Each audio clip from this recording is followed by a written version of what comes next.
Hi, and welcome to the Maiden Fair podcast. Each week we recap the latest episode of Game of Thrones with less than accurate discussions. We try to fill in the gaps, predict the future, and discuss the merits of attractive people.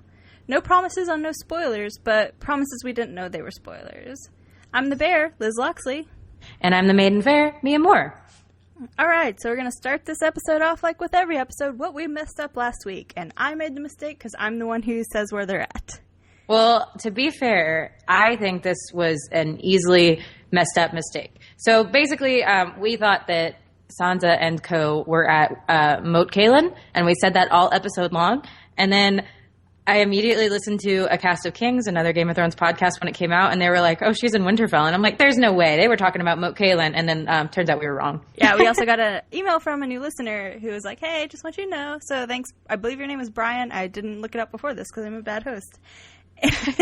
And thanks for being nice about it. And also thank you for being a person that we don't know personally that listens to this podcast. Yeah. That's cool. Yeah, no, it's their fault. I completely judged them on... Because how are we supposed to know Moat Cailin doesn't have, like... From what I looked it up afterwards, because I was confused, is that Moat Cailin only has, like, a few soldiers at it, but it's not actually... I guess you were just supposed to know from previous that the Boltons were at Winterfell, but they could have also just moved to Moat Cailin. They could have just... Right, that's what I assumed happened. Like, yeah. I knew they had been at Winterfell, but then they're overlooking Winterfell, and Littlefinger goes, have you ever been to Moat Cailin? No, they're overlooking Moat Cailin. Okay, whatever. I don't. Yeah, that's care. The confusing part. Is because Sansa goes up and she's like, "Moat Cailin, we're going to see the Boltons." And I'm like, that. Okay. Well, then that explains the confusion. And long story short, I don't even care enough. Like I said in many of these episodes, I don't know the geography of the known world and Westeros and all that. So, like, I'm just gonna go with what the show tells me. I shouldn't have to look at a map to follow the show. That's why we have to wear Game of Thrones map T-shirts each time, just to know where we're at. Alright, so now into the show. It starts off in Marine with Jorah, my boo. Yeah. Do you have any feelings on this scene? I have two feelings. Specifically two. I liked the way that this is the start of like lots of camera shots like this where it feels like someone is walking behind the character, and I really liked how like they used it in specific scenes that made it feel, I don't know, it gave it a completely different feeling. Like it was definitely, I just liked the way it felt, and also Jorah butt. Ew. I was just like, oh, Jorah's here. It actually lasted kind of long for a scene where not much really happens. Yeah. It just punches a dude and buys their boat. I guess it's to show that maybe he's still like a good person because he throws the coins at the person he punches out to steal their boat. I don't know that makes him a good person. I think if anything, it's showing that he has lost his, like he's gone a little rogue is what I'm saying. A little desperate, you might say. Eh? Reference to the future of this episode. So now we're in Dorne because, I mean, that scene before is boring. Yeah, there's really not much to talk about. Sorry, y'all. Unless you like Jorah's butt, which I do. Oh, here's what happens in this scene. Nope, this is later. Ignore me. It's a different scene with Jaime and Bronn. Okay, so this scene is they are on a merchant boat. They are sailing to Dorne. Bronn's like, why are we on a merchant boat? And they have like this big conversation. Bronn is definitely doubting Jaime's motives to go rescue Marcella. And it's really interesting because Jaime's like, she's my niece. And he like really emphasizes the word niece. And Bronn's just like, they stare at each other like, totes your niece. Yeah, Bronn's just like, sure she is. And he also figures out that Jaime set Tyrion free. Yeah. And that's like, this is his like punishment is he has to go over to Dorne and try to save Marcella and all this stuff.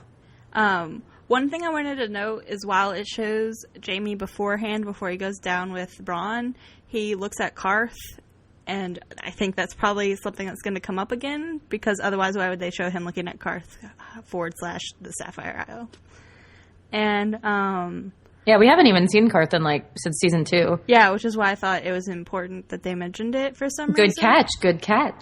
Because they, like I said before, they tend to do that law that my brain just farted on.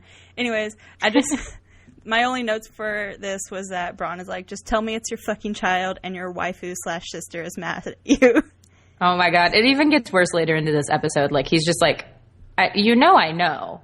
Everyone knows. Just tell me, please. Yeah. I'm risking my life for you, you jerk.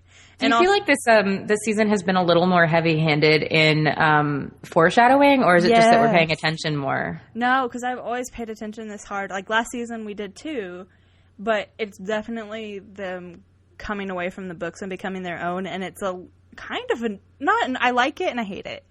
I like it because because smart for finding things out anymore.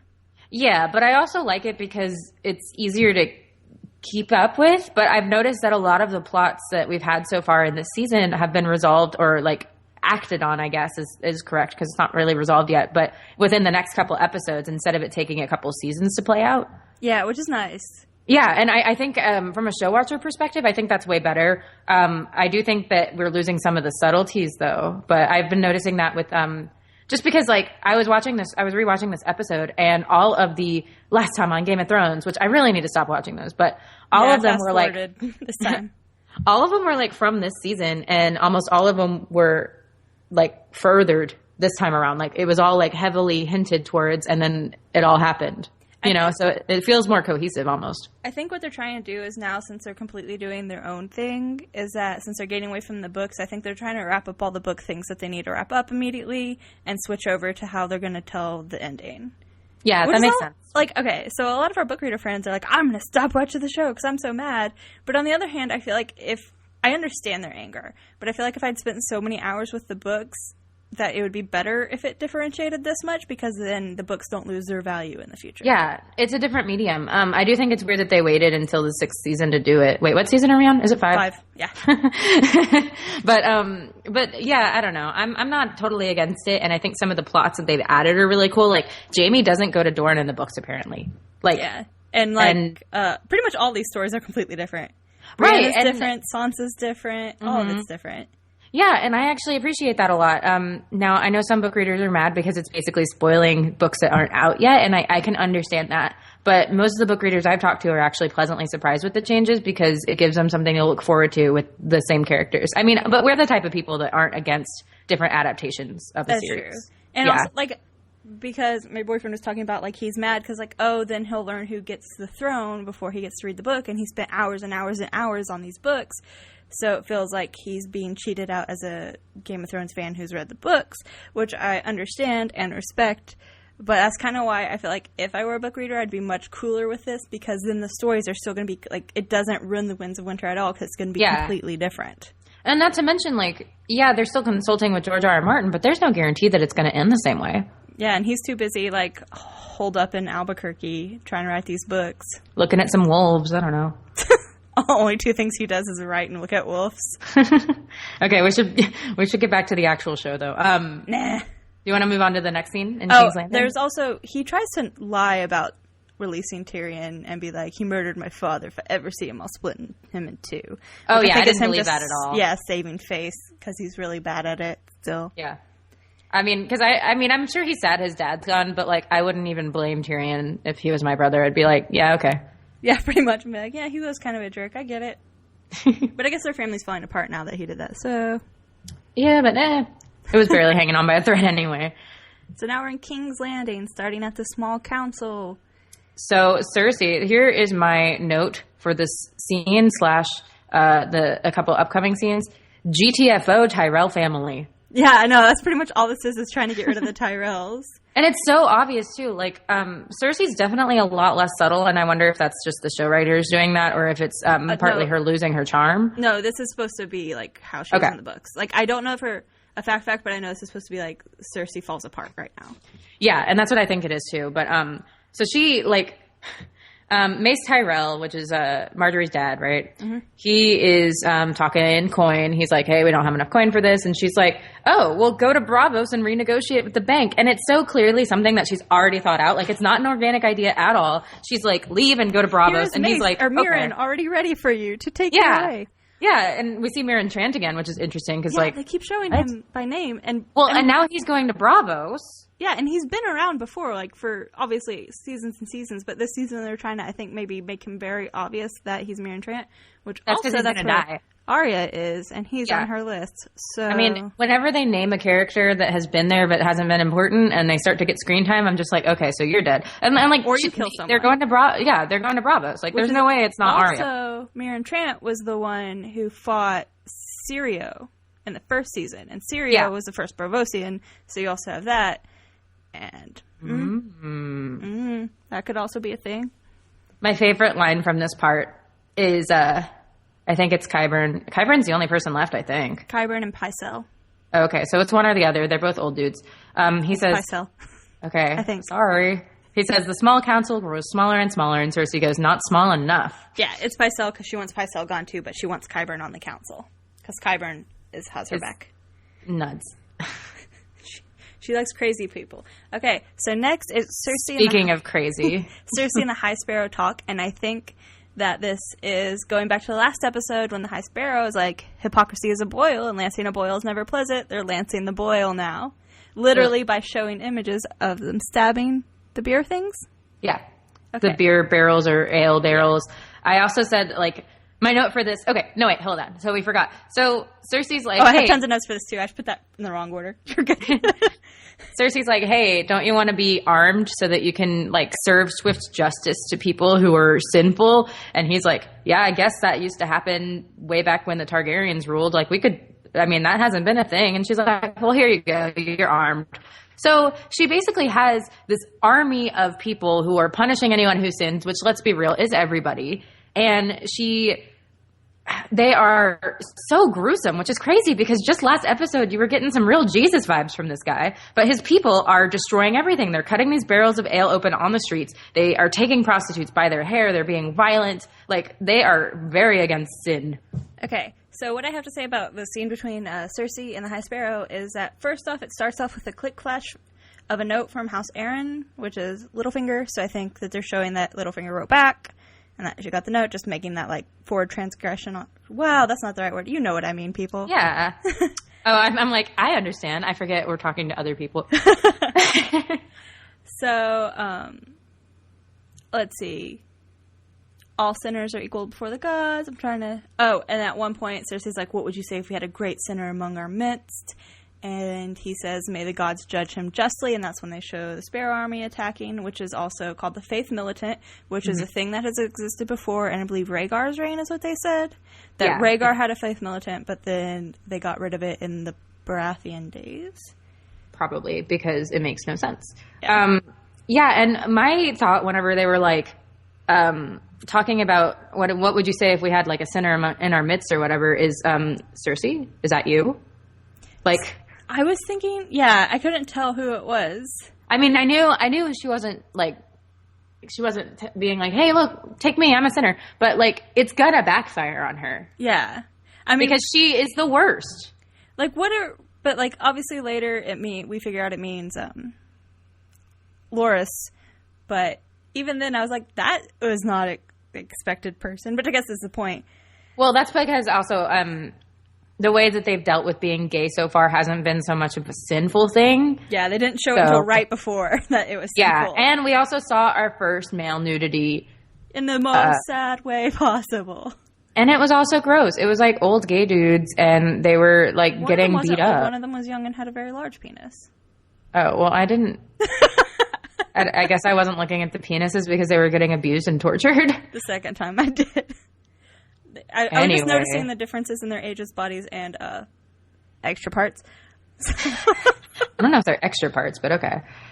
So yeah, they take Sir Loras, Marjorie's brother, who's engaged to Cersei, to jail, and essentially, this is so nuts. Cersei's planned this all along. She has like this whole army that is doing her bidding, essentially, because you can pretty much report anybody for sinning, right? But she is not responsible for them. Yeah. Also, like, I noticed that some of these scenes look very biblical. Like, when they're flipping the tables, looks like whenever you watch, like, a thing about the end of Jesus' days when he flips the tables at the whorehouse and things like that. Do you know that from Jesus Christ Superstar? Because that's where Absolutely. I know it from. Yeah. I learned everything I know about the end of Jesus' days through Jesus Christ Superstar, and then I went on further and learned more about it because I was actually curious after watching that.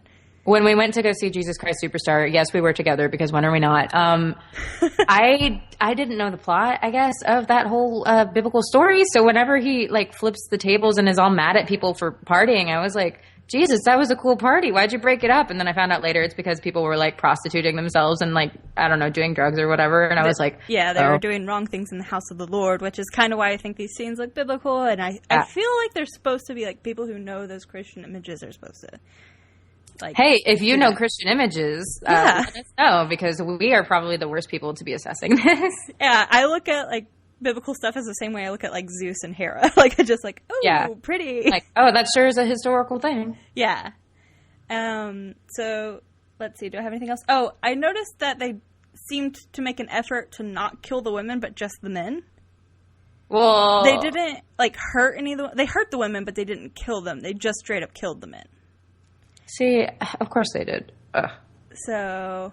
Well, maybe that's because they realized that prostitution is not necessarily a choice for many of these women. No, that's giving them too much credit. Well, no, like even in the scene beforehand when they were just going through the market, they seemed to not like put a blade to a woman.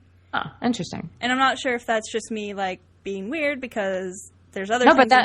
But that might come up later, especially if it ends up coming to Cersei. Yeah, so we'll see if I'm just being insane or not. So then Marjorie talks to Tommen and is like, why is my brother in a cell? She insinuates that Cersei does it. And the saddest part of the scene, I wrote a lot of sad faces around here. Tommen thinks that Marjorie and Cersei get along because he doesn't understand passive aggression. And it's the sweetest, cutest, saddest little statement. And as soon as Marjorie realizes that, she switches her strategy from your terrible mother did this to don't you have any affection for me at all? Don't you understand how hard it is for me to know my brother's in the cell? Please do something, my love. Like, it's a totally different tune. Yeah. My notes for it is Marjorie is fucking over Cersei for good reason. And I said poor Tommen in this first marital fight. And then one thing I've noticed is Tommen doesn't realize he's king.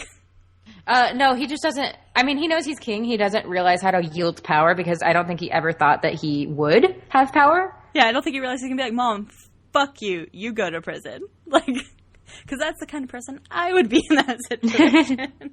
Yeah, he tries to go talk to Cersei, and Cersei's like, I didn't arrest him. I don't know. I'm not involved. I have my wine. And then, so he decides to take things into his own hands, and Tommen goes to the Sept to visit the High Sparrow on his mother's suggestion. And, yeah, I said that, but I think Skype blipped on us. Okay. Yeah. She suggests, she's like, go to the High Sparrow. And so he realizes, though, that he can't get in. Everybody's kind of violent and riled up, and he doesn't want to be a violent person just to get in and have this conversation. Tommen is way too sweet. And also, everyone's yelling abomination at him. But I don't even necessarily think he's being sweet. He's avoiding conflict, which is over violence, but he needs to do conflict.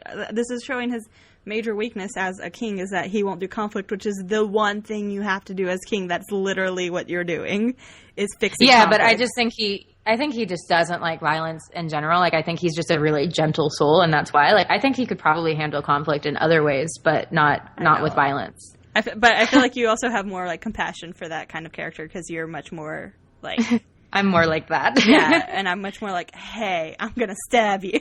So, this brought up an interesting question. I wrote this in my notes. Everyone's yelling that he's an abomination, obviously, because he is a product of incest, and everybody knows now and has known since season 1. But do you think Tommen knows? Because I genuinely don't think he knows. I don't either. Because I feel like she protected him for so long that being yelled, I think he was maybe that's a good point why he would act that way, because they were also yelling like bastard and stuff, saying exactly why he was an abomination. So, right. So I don't know. Like, I don't think it was just dealing with conflict. I think it was also dealing with that very personal conflict, like addressed at him. I wonder if he's even thought about that. I doubt he's ever looked in like a reflection and been like, man, why am I so dang blonde?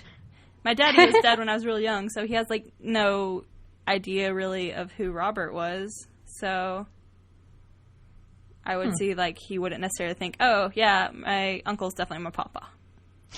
I feel like if he did know, we would be seeing more emotional reaction from him, and I'm wondering if that's something he's going to figure out this season. Ooh, because they're really talking about how those children are a product of incest a lot. Like, they are hinting around about it a lot. Yeah, and I think it also has to do a lot with, like, this being the season where the Lannisters fall. Because it's got to be, right? Like, this season's where the Lannisters fall, and, like, 2 seasons ago is when the Starks all fell, and now they're all much more interesting. You know, Starks have been having a rough, like, Game of Thrones existence. I don't even think it was just 2 seasons ago. I think it's been the whole time. Yeah, but, you know, specifically being... just picking them all off at one time, really. All right. Do we want to talk about the scene with Tommen and Marjorie, or do we want to move on to the wall? I don't have anything for that scene. Just like a really sad face is what I wrote. I put 2 quotes. There's no way to free Sir Lawrence with... Oh my god, brain. Sir Loris without violence, and I need to be with my family, which I think is probably going to be like, wait, none of my family is here. Yeah, that's what I'm worried about. But I think Lady Olenna, is that how you say it in the show? Olenna. I think they say it with an O. It just sounds weird because they all have accents. Well, you know, the Queen of Thorns, whatever. I think they were just talking about in the other episode that she went back to Highgarden. So maybe she is going to travel? Maybe. I'd love to go to Highgarden. That'd be weird, but I feel like we would have seen that in like the, I don't know, whenever they were like, we're going to film here. And I'd be like, that's a weird place. That's beautiful. That must be Highgarden. All right. So next we're at the wall, and it starts off with Stannon. Why can't I read today? With Stannis and the Red Lady talking. And it just starts with them 2 talking. Does it have the wife in there at all? No. Actually, yeah. I actually had to correct you because you were wrong. The wife is there for, she's talking about like she should have been able to give him a son, but instead she gave him weakness and deformity, which is just rude. She's so rude about Shireen. Yeah, but it's obviously like showing for the future scenes whenever he's like, oh, you see how he's weak for her. So it's obviously showing that he's gonna be I know. Downfall. Like I said, I think it's very heavy-handed, but yeah, I was just like, oh, okay, here is this. But at the same time, I was talking to my mom about this because the lines between the Red Lady and Stannis are basically proving a fan theory or starting to prove a fan theory. And I was talking to my mom about that, and she's like, yeah, I never, ever evaluate what they say. I just evaluate what they do. So apparently it's just people who are hardcore who are like, man, you're being too obvious because she doesn't think that. Okay, yeah. I don't know why I put all my notes out of order this time. Because then the Red Lady comes up. Because you hate me. And basically says, hey, this is just payback for the first one that I get to be wrong this time. And out of order constantly.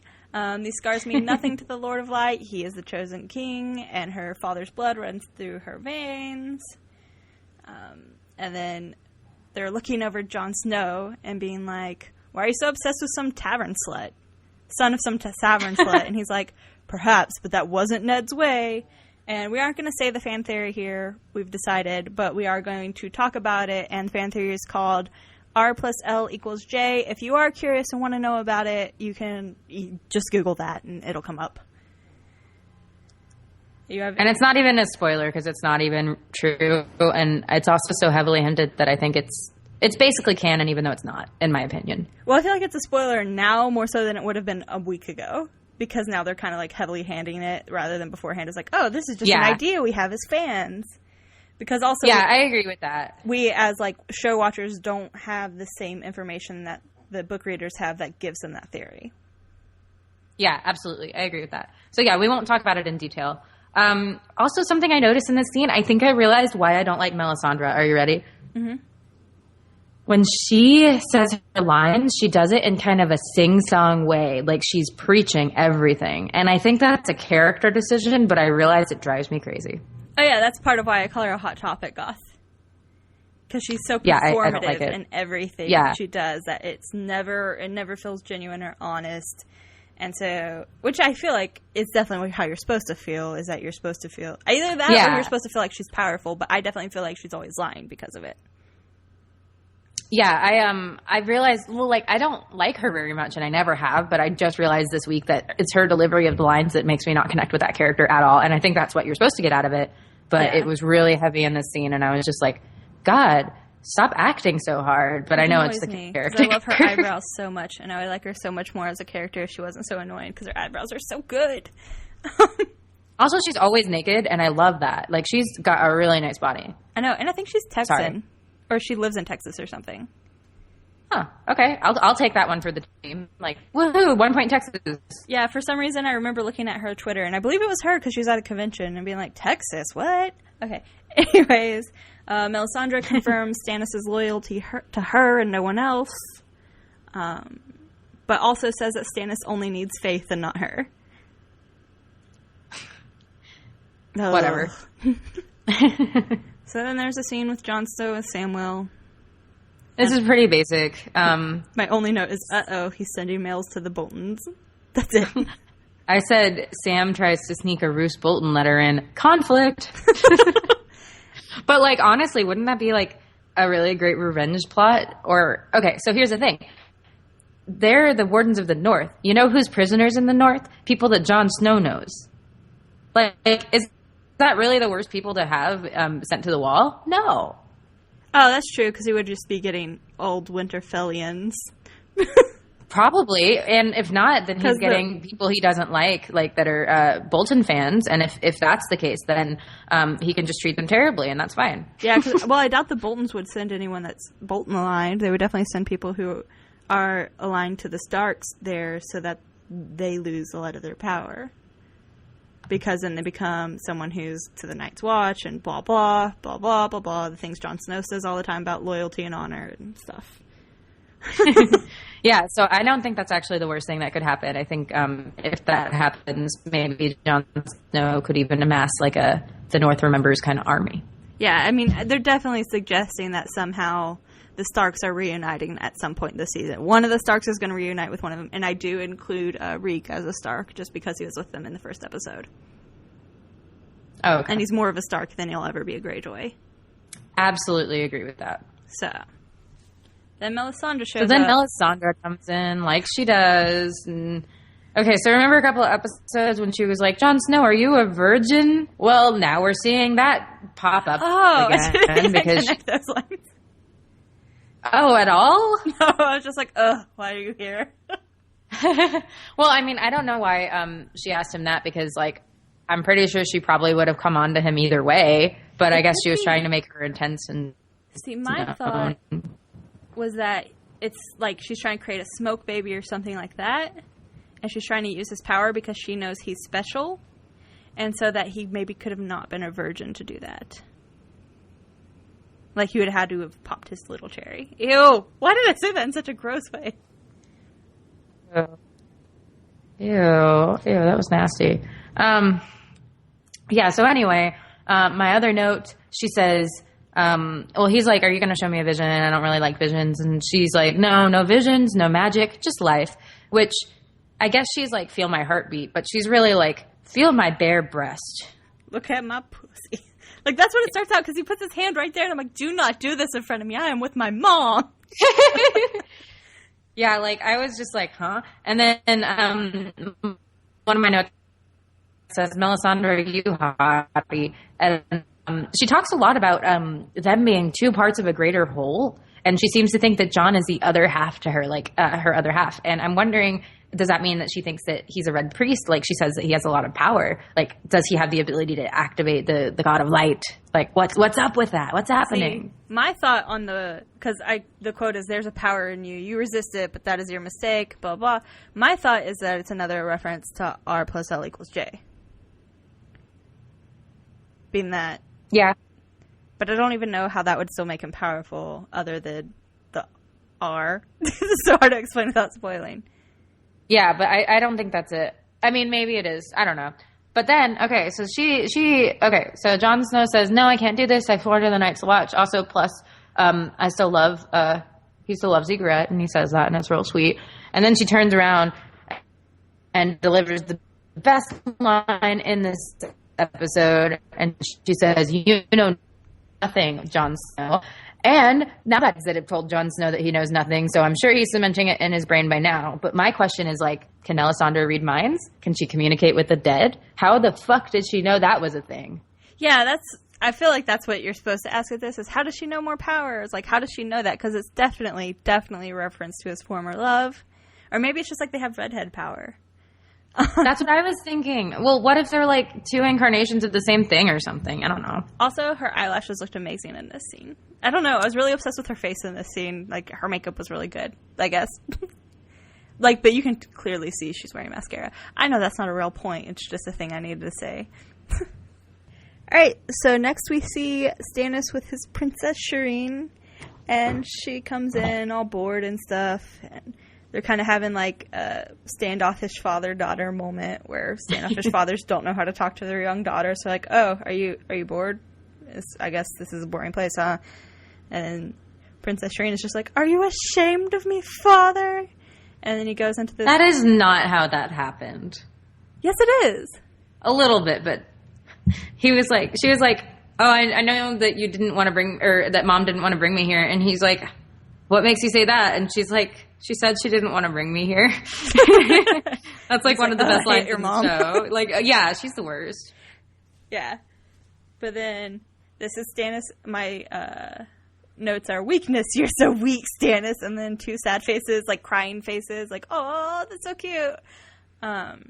He tells the story about how he is not ashamed of her, even though she has grayscale, and everybody told him to just like throw her to the stone basement or whatever, and he was like, no, and he was able to get her cured by bringing in everybody, and it was just like this really sweet thing.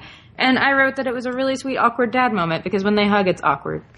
All right, so the things that I pulled out from his long diatribe about, like, saving his daughter and being proud of her is that, A, he mentions that a wooden doll gave her the disease, which I'm wondering if that's, like, a thing that they have, like, in high culture, like, shaming Southern people, or if it's an old wives' tale, or if it actually was the thing, the doll was diseased to poison, famous family's daughter. That's what I'm thinking. It sounded intentional. Yeah, because I either think it's old wives or that. And he said, "I still remember your smile when you pressed it to your cheek."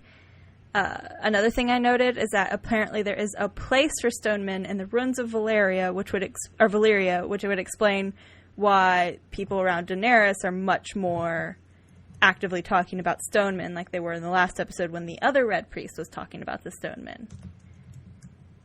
Because I do believe Valyria is in the south. I'm going to say that's right, and then we'll get an email if it's not. Yeah. And then he says he saved her because basically she wasn't garbage, but that she was the Princess Shireen of House Baratheon, and you are my daughter. And then they hugged. I was like, oh, that's cute. But I just have daddy issues, so just like, I wish my dad would hug me. Oh, it was a really sweet moment, and it was nice to also get this other side of Stannis, who's been a very, like, strategic character this whole time. Very, like, oh, how am I going to get them to make me king? Like, what is my next move? And instead he's just kind of having a moment with his daughter. It was really cute. Yeah. But that makes me nervous. She's been a really heavy part of the season, and I'm worried that, like, they're going to kill her or something. Well, yeah. I mean, she's important because remember last season, because basically Mom didn't want her to come because Mom didn't trust her that she was not going to be in danger whenever she went. But then Melisandre looked into the flames and was like, no, the most important tool we have is your daughter. Your daughter has to come with us to take over Winterfell. And so that's why she got to go. Oh, I didn't remember that. And so she is an important piece to this season. And I think they're just trying to remind us who she is. But that was a thing that happened last season because I remembered I was like, I'm going to mark that down for next season. Good detective work, Liz. All right, so now we're into Winterfell, which is much more obvious this time that it is Winterfell. Yeah, not Moat Cailin. Hey, where are we? We're in Winterfell. Moat Cailin? Nah, that's not a thing. Yeah. You know how we know it's Winterfell? Because there's distinctive landmarks that we know of Winterfell this time. AKA, like, the cemeteries, I guess is what they are. I mean, I don't... It's a... Moratorium? Is that the yeah, word? I think that's it. It's like a memorial, like, underground... gross, full of dead bodies, and you light candles thing. And you light candles thing. Those are the two things you do there. You either are dead or you light candles. Or you put a feather on a statue of your former lover. Oh. So Sansa's lighting the candle. She's hanging out with Lyanna Stark, right? Mm-hmm.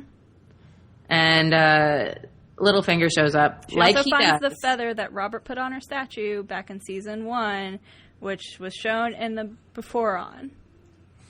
Oh, okay. That's why she picked up that feather, is because it's like, oh, from her past, from her little... I think it's the first episode that happens. Yeah, I think it is too, because that's the only time Robert's been in Winterfell ever. Yeah, it's like first or second episode. Interesting. And so Littlefinger shows up, like he do, and tells her a story about... Rhaegar and Lyanna and oh god, you should recount this. I'm really bad at specific details. Yes, so it's just like this happened, and I always have all these huge notes. I'm like, no, I can tell you. Please do. All right, so Sansa mentions that her father never talked about Lyanna, but sometimes she found him down here lighting her candles. And then Littlefinger goes into the story, or one of the stories of Lyanna's life. Lyanna Stark was promised to Robert Baratheon, and they were at a carnival thing. I can't remember the exact word they used for tourney, right? They were at a tourney. That sounds right. A carnival. And the Westeros carnival. It's close enough. It looks like a carnival. Well, you know what's the most carnival-like thing that we've seen in Westeros was the royal wedding last season. I'm just going to throw that out there. That's true. And so he mentions that there were the last two riders, Barristan Selmy and Rhaegar Targaryen, and Rhaegar won, and Rhaegar rode right past his wife, Ilya Martell, and gave a quote-unquote crown of winter roses to Lyanna. And that is the story. And that's all we're going to say. Well, Littlefinger mentions how many tens of thousands had to die because he chose your aunt. And Sansa says, yes, he chose her, and then he kidnapped her and raped her.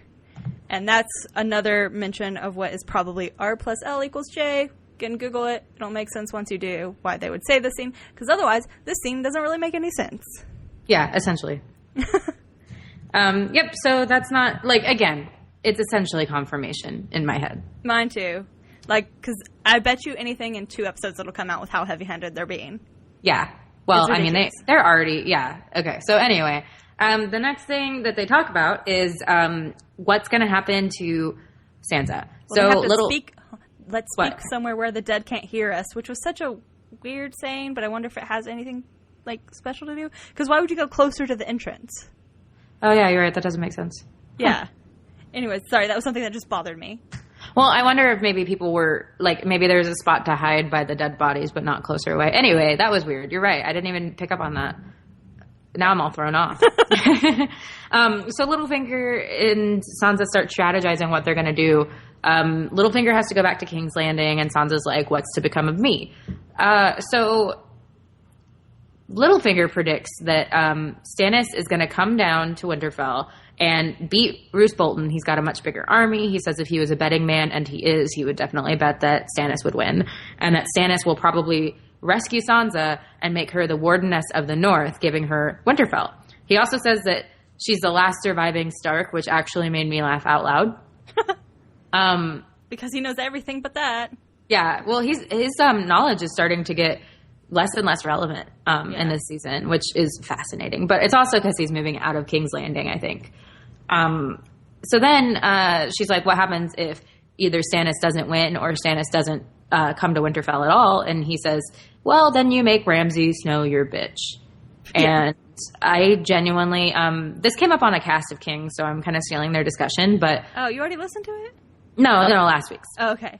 Or maybe it was the week before, because it was talking about how Littlefinger's giving Ramsay access to Sansa, and he loves her, and he must not actually know how dangerous Ramsay Bolton is. Oh, he definitely doesn't. Right. This just confirms it to me, is he's like, oh, you can totally control that guy. And I don't doubt Sansa's ability to do that. I think it's possible that it would happen. Maybe he falls head over heels and isn't as crazy, but I'm more likely to think that he is going to just be an abusive husband if they end up getting married or whatever. I think that this is trying to show that Littlefinger's arrogance is getting the best of him for 2 reasons. One, he's like, manipulate the Boltons. I taught you. You learned from the best. And so I think that's one thing, that if she fails, it's one thing showing Littlefinger not being a good enough teacher and good enough at his job. Another thing is, because Littlefinger was so sure that Stannis was going to win against the Boltons, makes me think that Stannis is not going to win, which actually upsets me way more than I thought it would. No, he needs to win. Stannis, you need some stuff to happen. It was foreshadowing so hardcore. They were literally saying what was going to happen. I can't imagine that they would just give that to us. Oh, everything went great. That was perfect. Fine. Cool. Stannis won. Because I feel like they're not that dumb to be that heavy-handed with their foreshadowing. Yeah, I don't know. Maybe. I think we'll see. Sansa's the right one. Yeah, I don't think that he's going to win Winterfell. I think he'll come in. I think he'll probably win the battle, but I don't think he's going to be able to take the whole thing. I hope so. Oh, God. I'd be so mad if Stannis was defeated by the Boltons. God, that would be so lame. And, Also, he has the red woman. Like, there's no way. Yeah. And also, the Lord of Light has been right in the past, so prayers and hope. Maybe they'll just all lose their children and it'll be fine. What? Like, Shireen will die and Ramsey will die. And Sansa? No, they're not. She's not a child anymore. She's an adult. She doesn't have her parents. Well, Ramsey's a child. Yeah. So Ramsey and they, like, the two guys fighting would lose their children, and that would be the best situation where they, in regards to the foreshadowing not coming exactly right. Okay. Well, I don't even want to think about it because all of these situations are making me anxious. Well, why do you like Game of Thrones? I actually genuinely don't know because I hate being stressed out. No, but for some reason, each time I'm just sitting there like, I don't want to watch this. And then we just keep doing it. Yeah, like sometimes if I'm stressed out, if I'm having a rough day and it's a Sunday, I'm like, I can't watch Game of Thrones tonight. It'll just make me sad. I know, I'm like, I guess you get ice cream before Game of Thrones. Like, that's what I do. It's like, I have ice cream before I have to watch it. Self-medicating. Let's move on to Dorne. All right. Jaime and Bronn are in a boat, and I wanted to tell you this. In the first scene, they're in a much smaller boat. So they're actually like going to shore or whatever in like a little 2-person boat. And I just saw somebody rowing and I saw somebody else in there. And the first thing I said out loud to my boyfriend was, "Geez, Jorah, get a haircut." And then it was Bronn. I was so embarrassed. He just looked at me like I was an idiot. And then they zoomed in and you could actually see people. And I was like, oh, I'm dumb. You're like, man, Tyrion's he's grown so far. I just didn't even think about that. I was just like, oh, there's 2 people in a boat. Who do we know in a tiny boat? Yeah, I get that. I like Jaime. He's like, I can't row. I ain't got no hands. I feel like he only like uses that as a thing, like in certain situations. Oh, but I would do the same thing. Oh, yeah. I'm not saying that's a bad thing. I'm just saying it's very realistic. And then I take a nap. I like how your note says sleepy time. Yeah, sometimes later in the episode, I give up. It's like, yeah, you have like the shortest notes as we go further on. It's really funny. You're just like, murder time. Yeah, so then Bronn murders a snake that's literally right next to Jaime, and that freaked my shit out. I was so like startled. I like how he's like, it's breakfast time. I just got a snake. So gross. I love Bronn. It's such a, I don't know, a good old-fashioned fantasy character. Yeah, and he's really enjoyable, and he lightens up a pretty heavy series, so I appreciate that. I know. If he died, it would just be so boring all the time. Speaking of dying. Jaime and Bronn bro out about death. Yeah, they're like, what way would you want to die? And Bronn's is super boring, and he's like, I lived an exciting life. I don't need an exciting death. And Jaime's is he wants to die in the arms of the woman he loves. And Bronn's just like, I know it's Cersei. Well, I like how Bronn is like, your lot have to give the singers a good ending. And it's an interesting, like, showing between, like, the poor and the rich about, like, how much they don't understand each other's lives. And this shows up later again, too, is that, like, Bronn is much more, like, on the streets kind of guy. And Jaime's back in the building. Like, if we're going. Yeah. And so Jaime wants to die in the arms of the woman he loves. And Bronn's just like, she wants the same thing. I was like, burn. Rude. Amazing. So funny. And then again, Bronn being the man on the street is like, you know the boat captain's gonna tell on you, right? Like, he's definitely gonna tell on you. People hate you here. And if you're dead, it doesn't matter if they betrayed a promise. He's like, it's okay. But then the next thing that we see is a bunch of, like, people on horseback in armor, like, coming to the edge of the beach. And they try to play it cool. They're like, oh, we'll put our sword in the ground. We mean no harm. We're just looking for... And then they just murder people. And by they, I mean mostly Bronn, because I just got that his name is like muscle, like Bronn. Did you know? Did you catch that? Me and I always talk about, like, whenever we figure out what one of the Game of Thrones names is supposed to be, because they're all, like, regular names or, like, an allusion to something else. So we're always like, what? That one's dumb. That one's real dumb. Yeah. I liked the part. Sorry, it was stupid. Another with the rich guy privilege, where Jaime is like, we were afraid of sharks or something. And Bronn's like, oh, God, please shut up, you rich man. There are no sharks here. None ever. And for some reason, I guess I'm stuck in, like, Legend of Korra Avatar mode, but I was just like, just a shark? Like, no fantasy creature? Okay. I don't know. And sharks wouldn't, I guess, I don't know. Sharks aren't that scary. So then they kill the dudes, and do you want to talk about that, or can I just say that they killed the dudes? I do. Okay, go for it. Again, stop moving on beyond me. Okay, so there's a long fight between one of the men and Jamie, and it really severely reminds me of the fight between the Hound and Brienne, and I think it's specifically supposed to, because you're supposed to think that Jamie is going to be taken, because he falls in the same way the Hound does. It's the same kind of choreography. And then I liked the part where Bronn was like, you can do this because of me, right? Yeah, and then my favorite part was Jamie using his hand as a weapon. Yeah, and then also the quote, corpses raise questions and questions raise armies, kind of alluding to the next scene with Ilaria talking about, do we want to start a war? How are we going to start a war? Or do you want peace? So now we're with Ilaria, and you can talk about it. Okay, so I was actually very disappointed with this scene. The Sand Snakes have been hyped in the fandom. I've been trying not to read spoilers or like any kind of casting news or anything, but everyone's always been talking about, oh, wait till we get to Dorne, you're going to love the Sand Snakes. Like, they're great characters.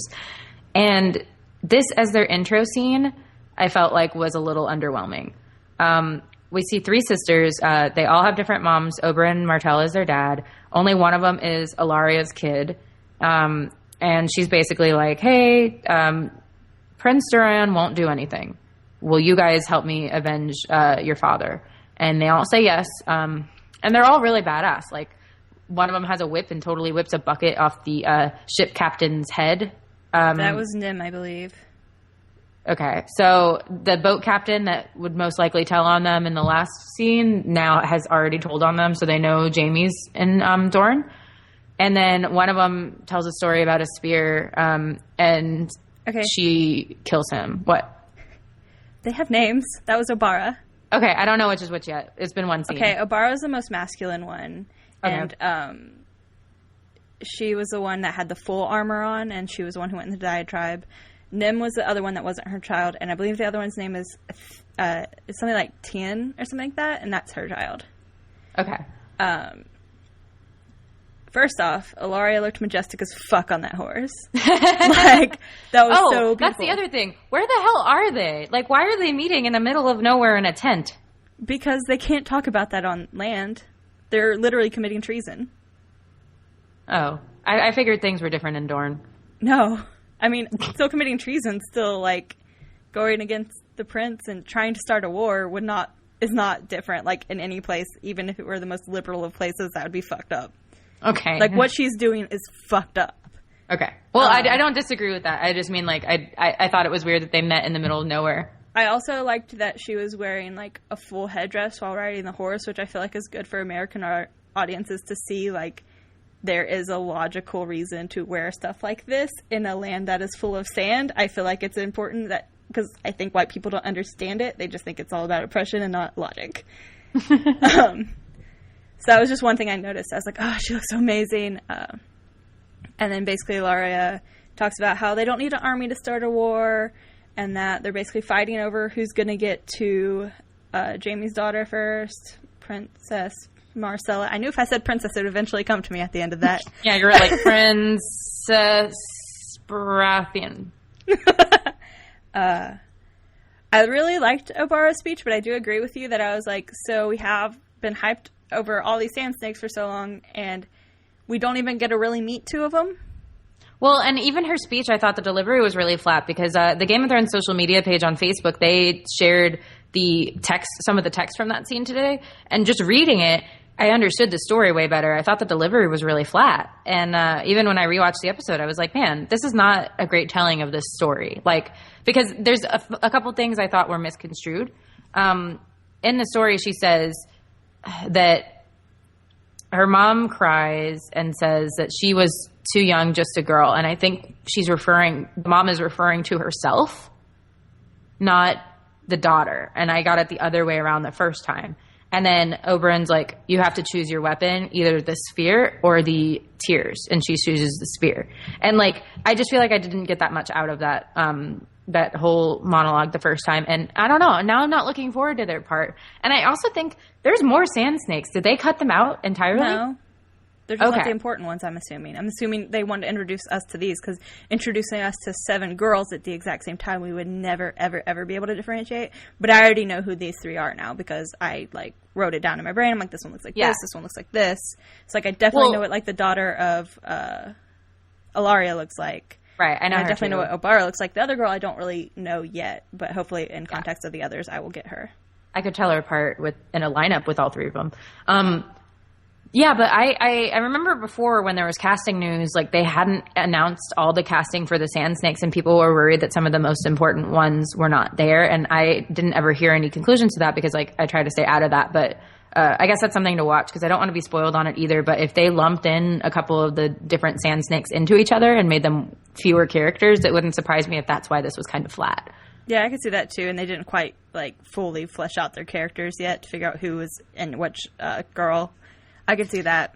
Yeah, it was just kind of disappointing. I don't know if it was just the actress that had that monologue, if it was just too long for like her abilities or something. But I just wasn't pumped about the scene. And I really thought I would be. So I think it was the director.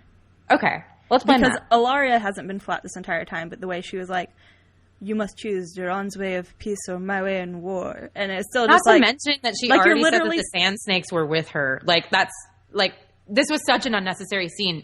You're like, literally starting a war. Like, you would be a little bit more like, hey, fuck this. Like, because this entire time they're talking about how passionate they are that he died and that they're doing this. This is starting a war completely based off passion and love.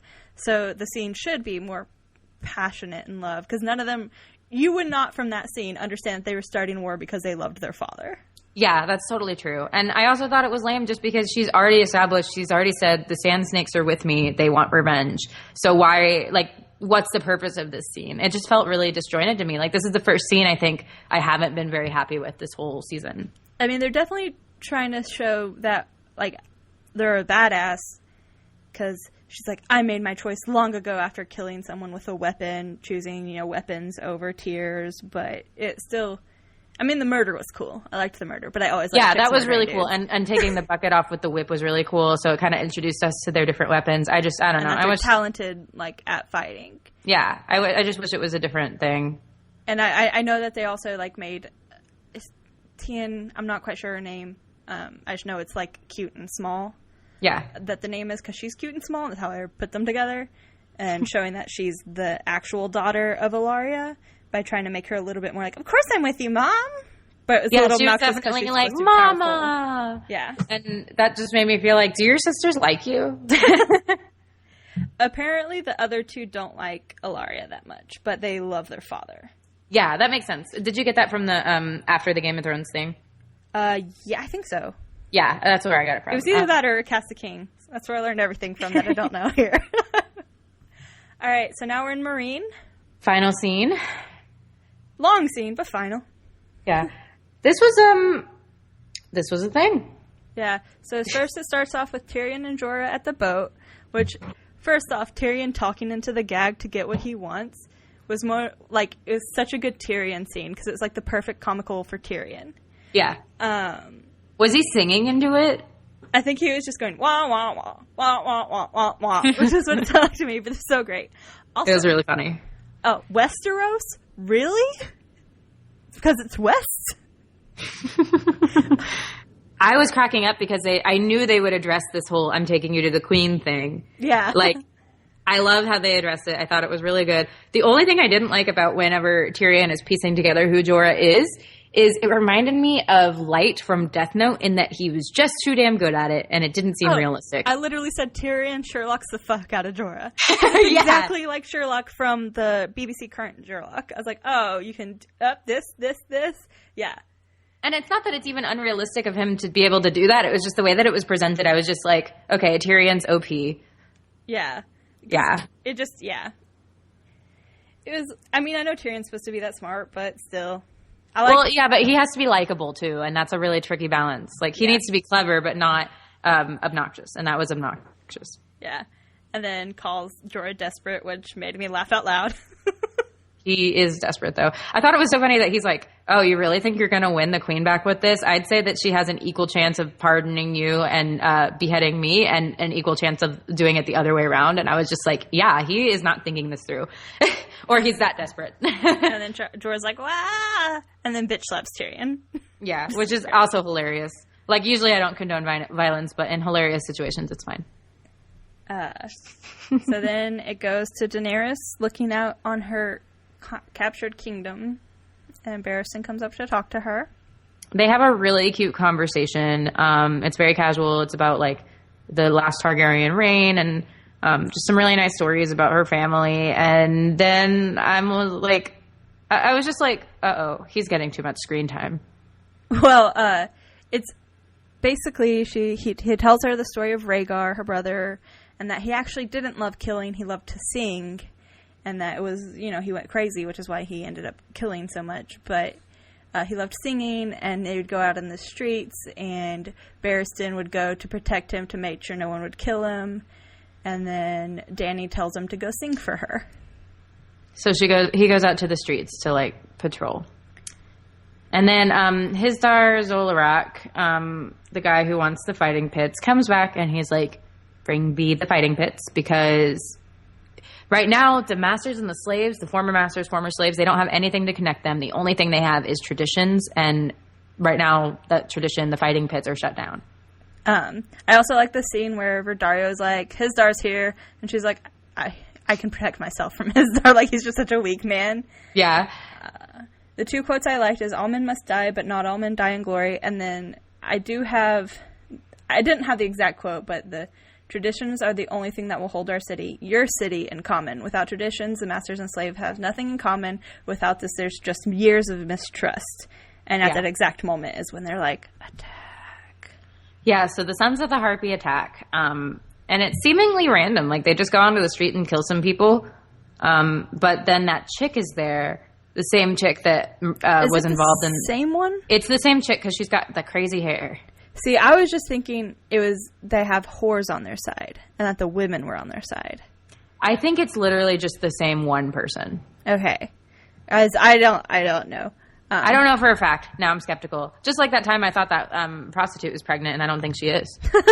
Yeah, because if it's the same person, that changes my mind, because my first note is women seem to be on their side, which I really hope we get into, because if it is like women or whores, then that would be very interesting, because I'm very interested in the Sons of Harpy, because I hope they don't go V for Vendetta on this. I'm very nervous about that.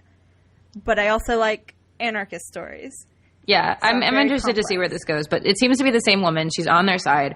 They just, because she also sends this Unsullied into basically like the worst tactical position for fighting inside this like pyramid hallway or something. Yeah, so obviously she's part of the planning, okay, so I think I'm not Team Harpy, because beforehand it was mentioned that they're like pro-slavery and stuff like that, but... You mean you're not pro-slavery? I know, how dare I? Surprising. But like, theoretically I understand, because they're mostly rioting because they have no respect in the government, and the government doesn't respect them. They're taking away their culture, erasing their identities, and it's actually interesting how it kind of reflects what's going on in real life right now.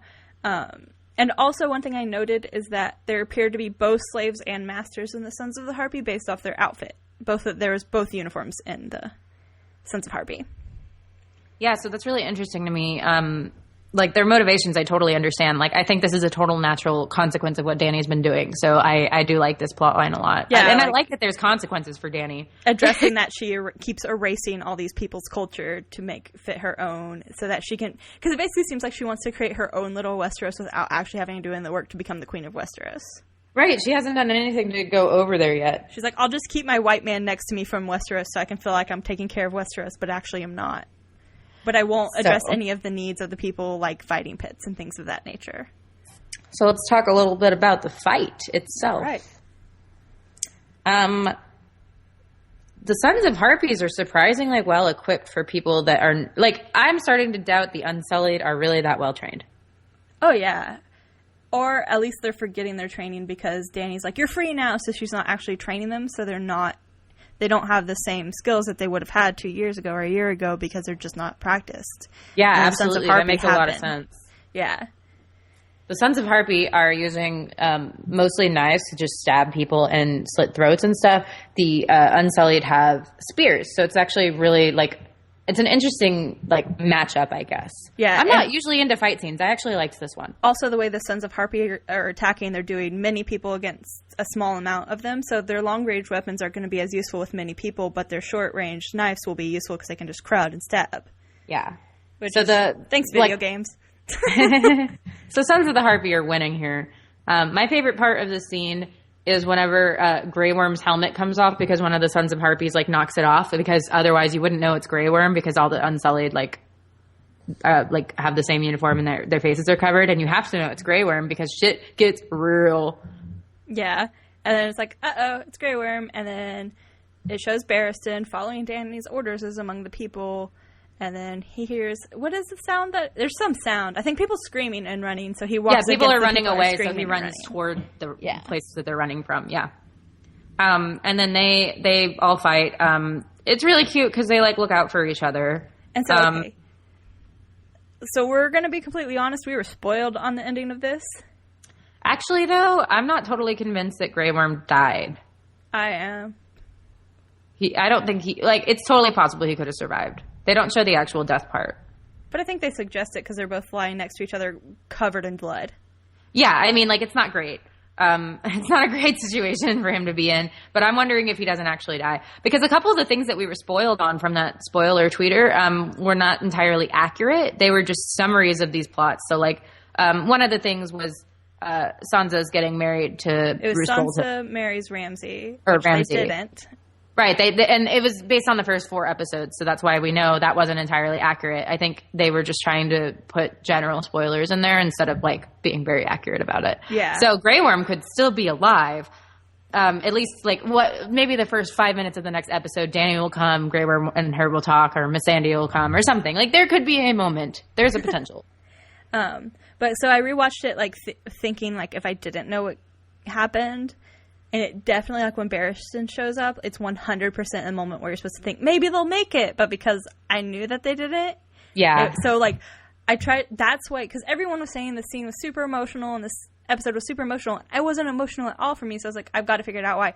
And actually, the way they film it, if we hadn't known that ahead of time, it was quite beautiful because it was like, they matched eyes and they were going to save and fight them because there was enough men. Because, you know, Barristan Selmy is supposed to be one of the best knights in Westeros. And he's a pretty good knight. They mowed down some people. Yeah, like, he is in, like, the history books of Westeros for being one of the best knights of all time. He's famous for it. He's well known. You know, back in the first season when Bran was obsessed with knights, he would have been one of the ones he was obsessed with. Like, so it does show it to me pretty well. And that even though he's old and hasn't fought in a long time, he could still fight like a motherfucker. So I realized it was supposed to think it was redemption, and then you were supposed to be heartbroken when they actually just crawled next to each other and died together. Aww. Which was really, really sweet, because I love when, like, they show, like, men being compassionate for other men, because it's not something you get to see in media very often. So, like, dying together, being like, we did our best. Yeah, I did like this scene. I was surprised. So Barristan and Grey Worm dying together leaves a perfect hole for Jorah and Tyrion to take. Yes. So I was like, oh, I see what you're doing. There's Jorah's hole. She needs a Westerosian Ew. now. That was your fault. It was not. It was, because that one I did not mean. I will tell you when I mean something disgusting about Jorah, and that was No, usually you don't mean disgusting stuff. You just also happen to say it, like, by accident. That was an accidental one, and it was not you good. Were so lucky we didn't record when the Hound was still on. Oh, God, I can only imagine. I mean, you have to deal with me being like, Marjorie's bae, but still. Like, I'm not gross. Yeah, I'm gross about the Hound. I feel bad about myself sometimes, but it's just that boy. He's so tall. Okay. Yeah, you do like them tall and weird. Yep, it's my favorite kind. All right, so Mia, what's your overall episode rating? Man, this is really tricky because overall I liked the episode, but I was really disappointed with the sand snakes. I was actually going to try to ask you first so I could judge mine based on yours. Okay, I'll go first then. 5. I felt like it was an episode. Like, there's lots of progression, but I expect this level of story in each episode. So when there's an episode that has less story than this, I held Game of Thrones to a high standard. It wasn't a bad episode. It just wasn't also a great episode. It was just an episode. It was at the exact level I expect most Game of Thrones filler episodes to be. Which I don't even know if this is supposed to be a filler episode. I think it might be supposed to be an important one. You know, I would probably give it a 6 or a 7, just because there were a couple of really good scenes. I thought the stuff in King's Landing was really good this episode. I just think it ended really weak. Yeah, because I felt also like these... I mean, I know why they ended it there. Very obvious reasons. Killing off 2 major characters. And pretty much Dany's 2 right-hand men. And then 2 right-hand men are literally driving up to her. Yeah. Or boating up to her. But nonetheless, it's still... Like, I preferred the scenes in King's Landing. Exactly. Like, those were so action-packed. And, like... But I think this episode is supposed to be more important than it is because there's 2 major character deaths and there's wieners in it. And they never put wieners in boring episodes. Yeah, but if I'm thinking about, like, what episodes would I rewatch? And this wouldn't be one of them. Yeah. Like, also, I don't know. The scene that made me saddest was a scene that they were murdering people for being homosexual. So it just... It didn't put me in a good place. I was like, oh, cool. Just murder us already, okay? Oh, good. Who was the real MVP in this episode? I'm really gonna... I guess I'm gonna go with Jamie just for keep making fun of his one-handedness. What? Okay. That was, like... Either that or Barristan. Yeah, I was gonna go with... probably Sir Barristan, because I thought this was a really good episode for him to die in. Like, you when he dies, you feel very sad about it because of the way that they frame it in this episode. Yeah, they do a very good job at making you remember why you like him. Yeah.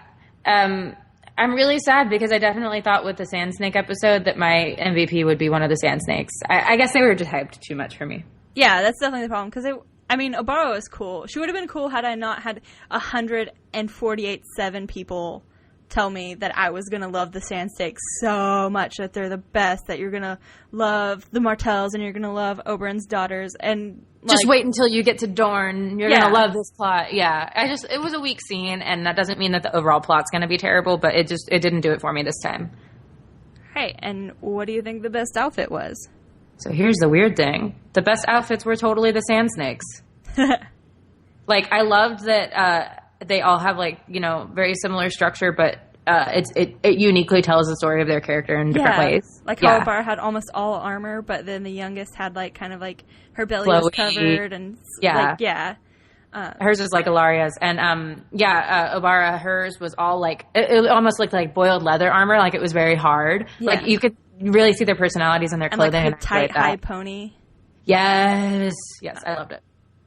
My best outfit is very similar. It's Ilaria. So, first off, I loved that they did the pointed tip boots. Like, that was very specific, like, trying to show, like, what culture they're trying to do. And being from Texas, like, pointed tip boots kind of still make me feel like at home. So, it was just, I loved the boots. And Ilaria did also have pointed tip boots, like the Sand Snakes did.